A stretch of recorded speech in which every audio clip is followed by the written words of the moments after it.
Hello everyone, आज के इस पहले लेक्चर में हम लोग डार्ट को स्टडी करेंगे। ठीक है, आज के जो मेन फोकस होगा वो इसके थ्योरी के ऊपर होगा। देन हम नेक्स्ट आने वाले लेक्चर्स के अंदर इसका प्रैक्टिकली पॉइंट ऑफ व्यू देखेंगे कि प्रैक्टिकली इसको किस तरह इंप्लीमेंट किया जाता है इसके कोड को।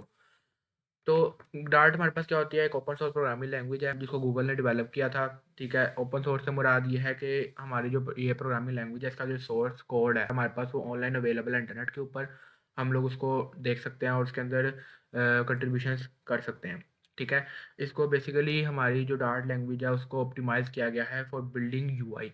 ठीक है, हमारा जो यूआई होता है उसको बिल्ड करने के लिए इसको ऑप्टिमाइज़ किया गया है। ऑप्टिमाइज़ से मुराद ये होता है इसको इन्हांस किया गया है, इसकी जो एबिलिटीज़ हैं उनको इसके अकॉर्डिंग डेवलप किया गया है। उसके बाद इसका जो मेन हमारे पास फीचर है वो ये है कि ये हमें यूज़ कर सकते हैं हम इसको मल्टीपल प्लेटफॉर्म्स के लिए। मल्टीपल प्लेटफॉर्म से मुराद ये है कि हमारा कोड हमने जो डार्ट के अंदर एक प्लेटफॉर्म के लिए लिखा है, लाइक हमने एंड्रॉयड में लिखा है उसका डार्ट का कोड, वो हम लोग सेम कोड हम लोग विंडोज़ में भी यूज़ कर सकते हैं, हम लोग मैक में भी यूज़ कर सकते हैं, हम लोग एप्पल पे भी यूज़ कर सकते हैं। लाइक जैसे फ्लटर है, फ्लटर हमें क्या प्रोवाइड करती है, क्रॉस प्लेटफॉर्म डेवलपमेंट प्रोवाइड करती है, जिससे हम लोग एक बार फ्लटर का कोड जो हमने एक प्लेटफॉर्म के लिए लिखा वो मल्टीपल प्लेटफॉर्म्स पे भी रन कर सकते हैं। सेम इसी तरह हम लोग डार्ट को भी फ्लटर के साथ यूज़ करते हैं। ठीक है, ताकि हम लोग अपनी एप्लीकेशंस को जो हमने डेवलप करनी है वो हम लोग एक प्लेटफॉर्म के लिए डेवलप करके मल्टीपल प्लेटफॉर्म पे एप्लीकेशन को रन कर सकें। उसके बाद आता है कि हमने डार्ट को ही क्यों लर्न करना है इसके लिए। ठीक है, तो बेसिकली डार्ट जो है हमारी वो ईजी टू लर्न लैंग्वेज है। अगर प्रोग्रामिंग बैकग्राउंड नहीं है आपका, लाइक आपने प्रोग्रामिंग लैंग्वेजेस इतनी स्टडी नहीं की या आप बिल्कुल बिगिनर हैं इनके अंदर, तो आप उसको इजीली अंडरस्टैंड कर सकते हैं डार्ट के सिंटैक्स को और उसके अंदर काम स्टार्ट कर सकते हैं। डार्ट के अंदर हमारे पास इंटरप्रेटर भी होता है और कंपाइलर भी होता है। कंपाइलर बेसिकली ये होता है कि हमारे कोड को जो कंपाइल करता है और कन्वर्ट करता है ऑब्जेक्ट कोड में, ताकि हमारा कंप्यूटर और या सिस्टम उसको अंडरस्टैंड कर सके इजीली। अब कंपाइलर के अंदर हमारे पास दो चीज़ें आती हैं, एक आती है हमारे पास एओटी एंड जीआईटी। एओटी क्या होती है, basically ahead of time. Basically हमारा जो कंपाइलर है वो सोर्स कोड को ऑब्जेक्ट कोड में कन्वर्ट कर देता है बिफोर एग्जीक्यूशन। जिससे ये फ़ायदा ये होता है कि जब हमारी एप्लीकेशन रन होती है उससे हम फ़ौरन, यानी कि वो स्मूथली रन हो जाती है और फास्ट परफॉर्मेंस देती है।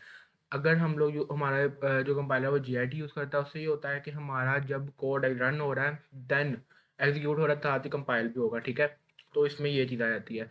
अब कंपाइलर क्या होता है, कंपाइलर हमारा पूरा कोड एक बार कंपाइल करता है और उसको कन्वर्ट करता है ऑब्जेक्ट कोड में और हमें एरर डिस्प्ले करवाता है अगर कोई एरर उस या उस बग उसमें है। ठीक है, लेकिन इंटरप्रेटर क्या करता है, इंटरप्रेटर ये करता है कि वो हमारे सोर्स कोड को ऑब्जेक्ट कोड में कन्वर्ट करता है, लेकिन लाइन बाय लाइन। अगर किसी लाइन में एरर आ गया तो वो नेक्स्ट लाइन चेक नहीं करेगा, वो पहले उस लाइन का एरर हमें थ्रो करेगा, हम उसे सॉल्व करेंगे, देन वो नेक्स्ट मूव करेगा। उसके बाद आता है कि इसकी जो उसको डार्ट लैंग्वेज को क्या किया गया है, ऑप्टिमाइज किया गया है परफॉर्मेंस के लिए, यानी कि इसके अंदर जो लिखा हुआ कोड है वो हाईली ऑप्टिमाइज्ड है। ठीक है, उसकी परफॉर्मेंस जो है वो अच्छी हमें परफॉर्मेंस देता है, रिलायबल है। इसी तरह जो हमारा डार्ट लैंग्वेज है वो हमें क्या करती है, सपोर्ट प्रोवाइड करती है ऑब्जेक्ट ओरिएंटेड प्रोग्रामिंग का। ठीक है, हम यानी कि हम इसके अंदर ऊप्स यूज़ कर सकते हैं, हम लोग इसके अंदर क्लासेस और ऑब्जेक्ट्स में वर्क कर सकते हैं। उसके बाद ये हमारी जो यूज़ की जाती है वो हाई परफॉर्मेंस यूआई बनाने के लिए यूज़ की जाती है। हम इसके अंदर जो हमारी यूआई है उनको बेटर से बेटर बना सकते हैं, हाईली फंक्शनल बना सकते हैं, उनकी परफॉर्मेंस फास्ट अच्छी कर सकते हैं। ठीक है, उनको रिलायबल बना सकते हैं। देन हमारे पास इसके जो की फीचर हमें प्रोवाइड करती है डार्ट वो ये है कि इसमें हमारे पास नल सेफ्टी है कि हमें कोई बग्स जो है वो ज़्यादा से ज़्यादा ख़त्म कर देते हैं। ठीक है, उसके बाद हमारे पास आता है rich standard library. Rich standard libraries basically ये है कि हमारे पास इसके अंदर बहुत से बिल्ट इन टूल्स हमें मिल जाते हैं और हमें डिफरेंट एपीआईज मिल जाते हैं जिसके थ्रू हम लोग डेवलपमेंट उसको फास्ट कर सकते हैं। उसके बाद इसके अंदर हमारे पास एक एसिंक्रोनस प्रोग्रामिंग भी अवेलेबल है। एसिंक्रोनस प्रोग्रामिंग ये है हमारे पास, ये हमारा जो नॉर्मल प्रोग्राम होते हैं वो सीक्वेंस में एग्जीक्यूट होते हैं एक सीक्वेंस के अंदर, लेकिन जब हमारा कोई ऐसा प्रोग्राम को या कोड ऑफ लाइन या ऐसा कोई ब्लॉक जिसके अंदर थोड़ा डिले आएगा, ठीक है, तो उसमें ये होता है कि हमारी एप्लीकेशन जो है वो उसके बाद सारी होल्ड में चली जाती है। अब हमने उससे उससे रोकने के लिए हम लोग क्या करते हैं, एसिंक्रोनस प्रोग्रामिंग यूज़ करते हैं ताकि हमारा कोड का फ्लो भी चलता रहे सही से और हमारा जो वेट कर रहा है कोड, जो उसको थोड़ा टाइम लग रहा है एग्जीक्यूट होने में, वो भी एग्जीक्यूट होता है। तो एसिंक्रोनस प्रोग्रामिंग वहाँ पे हमें हेल्प करती है, जिसमें हमारे पास आते हैं एसिंक अवेट। ठीक है, उसके बाद आता है हमारे पास hot reload. Hot reload basically ये है कि हमने कोड लिखा और जैसे उसको सेव किया हमारी एप्लीकेशन जो क्या है या कोड जो हमने लिखा है वो रीलोड हो जाती है। लाइक हमें बार बार जाके मैनुअली से लोड नहीं करना पड़ता। ठीक है, यहाँ प्रोग्राम बार बार बंद करके रन नहीं करना पड़ेगा, हमें सिर्फ एक बार कोड लिख हमने रन कर दिया और जैसे ही हम चेंजेस करके सेव करेंगे वो खुद ही रीलोड हो जाएगा। ठीक है, उसके बाद हमारे पास जैसे हमने पढ़ा पहले कि क्रॉस प्लेटफॉर्म है। क्रॉस प्लेटफॉर्म से मतलब है कि हम लोग इसको एक बार कोड लिखेंगे और मल्टीपल प्लेटफॉर्म पे इसको यूटिलाइज कर सकते हैं। नेक्स्ट हमारे पास आता है कि डार्ट का रोल क्या है फ्लटर के अंदर। अब डार्ट और फ्लटर का कंपैरिजन हम यहाँ पे कर रहे हैं कि डार्ट का फ्लटर के साथ क्या ताल्लुक है और उसको क्यों यूज़ करते हैं। डार्ट को हम बेसिकली फ्लटर के साथ इसलिए यूज़ करते हैं, जैसे मैंने आपको बताया फ्लटर भी हमारी क्लोज प्लेटफॉर्म है और डार्ट भी क्लोज प्लेटफॉर्म है। तो हम लोग दोनों का कोड लिख के एक अच्छी एप्लीकेशन बना के उसको हम लोग क्या कर सकते हैं, मल्टीपल प्लेटफॉर्म पे यूज़ कर सकते हैं। तो ये बेसिकली हमारे यूज़ की जाती है अच्छी एप्लीकेशंस को बनाने के लिए। उसके बाद फास्ट डेवलपमेंट के लिए हॉट रीलोड का फीचर डार्ट प्रोवाइड करता है हमें। उससे ये होगा कि जैसे ही हम लोग चेंजेस कुछ करते हैं हमारी एप्लीकेशन के अंदर, तो वो फ़ौरन एप्लीकेशन के अंदर हमें शो होने लग जाएंगी, ठीक है।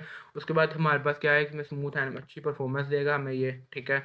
उसके बाद इसके अंदर डिफरेंट हमारे पास वीडियो और इकोसिस्टम फ्लटर के अंदर मिलते हैं, जिससे हम लोग डार्ट को क्या कर सकते हैं और अच्छी तरीके से यूटिलाइज कर सकते हैं। उसके बाद डार्ट को स्टार्ट करने से पहले हमें सबसे पहले सिस्टम के अंदर डार्ट को इंस्टॉल करना पड़ता है और उसके बाद हम कोई एक आईडी सेलेक्ट करते हैं जिसके अंदर हम लोग उसका कोड लिखना स्टार्ट करते हैं। तो हमारे पास ये डिफरेंट आईडीज हैं और जिनको हम यूटिलाइज कर सकते हैं, लाइक वीएस कोड है हमारे पास, इंड्रो स्टूडियो है और डार्ट पैड एक ऑनलाइन हमारे पास ब्राउज़र में आईडी ही अवेलेबल है जिसको हम भी यूटिलाइज कर सकते हैं। नेक्स्ट हमारे पास जो हमारा नेक्स्ट स्टेप होगा, नेक्स्ट आने वाले लेक्चर में हम लोग ये देखेंगे कि डार्ट में हमारे पास एसिंक्रोनस प्रोग्रामिंग की होती है। हम लूप्स को देखेंगे, हम लोग कंडीशनल स्ट्रक्चर्स को देखेंगे, उसका सिंटैक्स को अंडरस्टैंड करेंगे, डार्ट का क्या होता है, ठीक है। हम लोग एडवांस ग्रुप के कॉन्सेप्ट्स यानी कि उनको स्टडी करेंगे। तो आज का जो हमारा सारा लेक्चर था उसका बेसिकली पर्पस क्या था कि हम लोगों ने डार्ट को स्टडी किया, ठीक है। हमने अंडरस्टैंड किया कि डार्ट जो है पावरफुल वर्सटाइल लैंग्वेज है जो हम लोग फ्लटर के साथ यूज़ कर सकते हैं और उसके अलावा भी हम लोग डिफरेंट जगह पे उसको यूटिलाइज कर सकते हैं। और हमने उसके की फीचर्स पढ़े जो क्या थे हमारे पास, हमारे पास नल सेफ्टी आती है, ठीक है। हमारे पास ऑब्जेक्ट ओरिएंटेड प्रोग्रामिंग हमें अवेलेबल है डार्ट के अंदर, ये हमारी हेल्प करती है अच्छे यूआई बनाने के लिए। और ये हमें क्या करती है क्लोज, सबसे जो मेजर एडवांटेज जो मेजर की फीचर है इसका वो क्या है कि ये हमें क्रॉस प्लेटफॉर्म डेवलपमेंट प्रोवाइड करती है फ्लटर के साथ। तो यही था आज का हमारा लेक्चर। मैं उम्मीद करता हूँ आपको समझ आ गई होगी। अगर आपका कोई डाउट हो किसी चीज़ के बारे में वो आप कमेंट सेक्शन में पूछ सकते हैं। तो मैं मिलता हूँ आपसे नेक्स्ट लेक्चर।